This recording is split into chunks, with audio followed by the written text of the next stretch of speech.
They're big. They're really big. They're gigantic. I never seen nothing this big come down the street. They're about the size of a 3-story apartment building. It's an amazing logistical engineering feat. We're moving 6 new coke drums to replace existing ones. The coker permits us to squeeze the very last drop out of the bottom of the barrel, and after 40+ years of service, the coke drums are at the end of their life. These new coke drums will allow the plant to run reliably and to continue to produce fuel for the LA basin.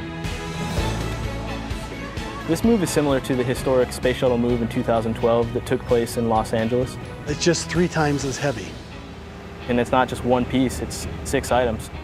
We definitely utilized a lot of the lessons learned from the space shuttle. In fact, we hired many of the finest companies involved in moving the space shuttle for that very reason. The goal is to bring these drums incident and injury-free, and we want as minimal impact to the community as possible. Chevron's refinery in El Segundo is a really important component to the regional economy.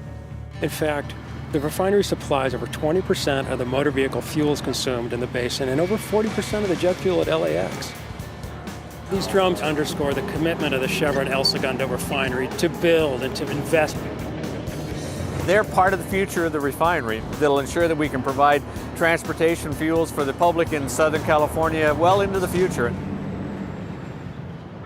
When we looked at figuring out how to get these drums to the refinery, we looked at multiple routes. But one stood out, Redondo Beach King Harbor, and even though it hasn't been used for a light commercial purpose for over 50 years, an opportunity presented itself because they too had a vision for community development. About 2 years ago, we began planning for a park here, not having any funding available, but doing a master plan. And then when Chevron approached the city, it was easy for us to say, hey, if we get compensation for the coke units coming into the harbor, we'll apply it to actually building out the master plan for Moonstone Park. We need an awful lot of improvement to be done here, and if Chevron's willing to help out, all the more power to them and to King Harbor.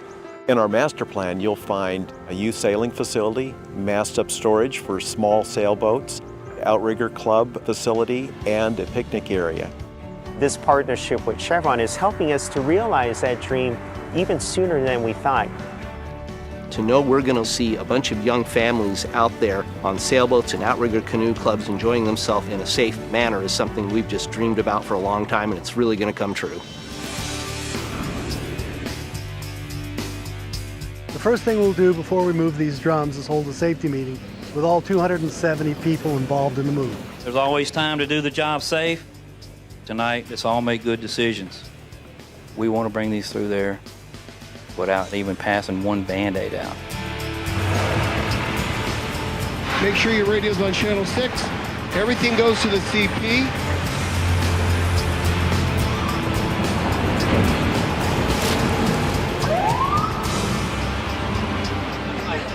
There's a lot of people out here tonight. This is an event. This is really cool.